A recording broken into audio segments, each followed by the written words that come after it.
Mungkin masih dekat sama cita-cita kali ya, dekat sama cita-cita. Jadi nih kadang-kadang nih, ya mungkin anak-anak, remaja atau bahkan yang sudah dewasa gitu, karena sangat mudahnya, iya sangat mudahnya informasi sehingga wah nih ada yang bagus nih, wah nih ada yang keren nih, sehingga dia memiliki kesenangan atau mengidolakan, ya mengidolakan ketertarikan, mengidolakan terhadap misalkan, wih keren banget tuh artis itu, tokoh non muslim lah. Iya, nah ada artis luar negeri nih, kan ya, yang kemungkinan dia non muslim juga. Kita pengen dah jadi dia gitu, pengen dia jadi dia. Iya, bahkan, jadi mengidolakan lah benar-benar ngefans ya seperti bahkan itu ya. sekarang ada yang misalkan ya, ini contoh aja ya, Iya, contoh seorang K-popers gitu, K-popers, yang ngefansnya itu bahkan sampai fanatik gitu, sampai fanatik. Bahkan kalau ada yang bilang, ah itu jelek, iya apaan sih jelek? Iya, jadi rame. Suamiku masa depan itu, ada yang begitu Ustaz. Nah itu gimana Ustaz tanggapan Ustaz? Iya, seperti ini. Kita harus mengetahui dulu bahwasannya dalam Islam ini kita ini harus benar-benar mengidolakan orang-orang yang tadi benar. Betul. Kita harus mengidolakan Nabi Muhammad, kita harus mengidolakan para sahabat, kemudian kita harus mengidolakan para ulama dan para pahlawan Islam seperti itu. Dan kita tidak diperkenankan, tidak diperbolehkan untuk mengidolakan seperti tadi K-popers dan sebagainya, ataupun artis-artis non muslim seperti itu. Nggak boleh. Karena apa? Tadi ya kita itu harus memperlihatkan loyalitas kita.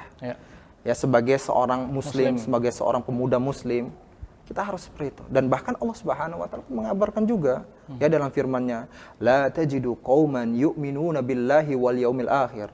Ya Muhammad, engkau tidak akan mendapatkan suatu kaum yang dimana mereka beriman kepada Allah dan hari akhir, yuwadduna man hadallaha wa rasulah. Ya, yang dimana mereka saling berkasih sayang dengan orang-orang yang apa tadi? Ingkar, yang kufur kepada Allah dan Rasulnya. Walau kanu aba'ahum, walaupun itu ya orang-orang yang diidolakan adalah ayahnya, au abna'ahum atau anak-anaknya yang disayangi seperti itu, au ikhwanahum atau saudara-saudaranya, au asyiratahum ataupun keluarga kerabatnya dan sebagainya. Gak boleh kita bersikap loyalitas. Tuh. Karena apa? Loyalitas kita hanyalah kepada Islam dan kaum muslimin.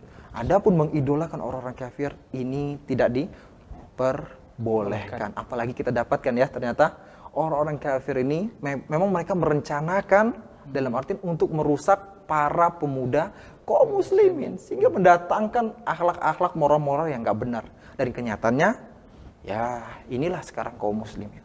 Ya pemuda-pemuda kaum muslimin. Gak genah, ya gak genah. Karena apa? Gak dapat sosok idola yang terbaik. Dan memang media-media juga ya, media-media juga jarang yang memaparkan tentang Rasulullah, tentang para sahabatnya, tentang kemuliaan para ulama. Itu jarang banget. Kayaknya susah juga, Ustaz. Ya ditampilkan ya tadi. Susah. Bagaimana caranya untuk menghasilkan uang sebanyak-banyaknya. Tadi kan kita tahu tuh setan tuh berusaha ya. Untuk menggoda manusia dengan walaupun perbuatan maksiat tapi terasa begitu mengasihkan, menyenangkan seperti itu. Padahal nih Bang Dayat ya, kalau kita tahu aja nih kisah-kisah sahabat nih ya, kayak Zubair bin Awam. Iya, Zubair bin Awam, Khalid bin Walid, ada Amr bin As dan lain sebagainya itu ada banyak banget gitu. Itu luar biasa itu. Seru banget itu, seru banget. Seru banget. Sayang tadi nggak dapet kebanyakan kaum muslimin tuh dengan hal-hal seperti itu, nggak tahu ceritanya. Soalnya dianggapnya dongeng, Ustaz. Benar. Itu juga. Mungkin kalau menurut Anas sedikit, kalau tambahin sedikit sebelum mudahan tuh, mungkin dikarenakan memang di Islam sendiri kan dilarang untuk menggambarkan ya Ustaz ya. Kita kayak ngegambar karakter gitu ya. Apalagi ngegambar orang dengan lengkap. Mungkin bukan kekurangan ya, mungkin karena itu juga jadi manusia zaman sekarang tuh nggak bisa ngebayangin, jadi dianggapnya dongeng. Sedangkan ada bukan peribahasa ya, ada bukan kosakata, ada ungkapan yang mengatakan kalau no pics hoax gitu. Jadi nggak ada gambar ya bohong. Nah, sedangkan jadi kita mematokin sama akal pikiran kita doang kan, apa yang kita lihat kita percaya gitu kan. Nah di Islam kan gitu, kita nggak bisa, kita sebaiknya tidak diperkenankan untuk menggambar Rasul, gambar sahabat gitu kan, apalagi secara lengkap. Nah menurut Anda sih kekurangannya karena itu sih. Cuman kalau misalnya emang udah beriman dan dengerin cerita sebenarnya juga pasti tertarik juga sih. Tertarik. Tinggal dipaparkan gitu. kitab-kitab atau buku-buku kisah-kisah itu kan. Itu enak banget. Itu enak banget tuh, ya seru banget tuh. Jadi teman-teman nih, mungkin mulai dari sekarang nih ya, coba baca-baca nih kisah para rasul, kisah sahabat gitu. Karena itu sungguh menggugah iman juga ya Ustaz. Benar. Ada buku-bukunya kok, Sirah Nabawi tuh bagus. Terus peperangan Rasul tuh lebih seru juga. Terus sahabat-sahabat tapi satu-satu tuh banyak tuh. Ada Umar, Utsman, Ali gitu kan. Banyak lah. Banyak. Gitu. Dan jangan yang 4 doang, ada banyak soalnya. Banyak banget sekali. ada. Wah, Banyak keren banget. banget.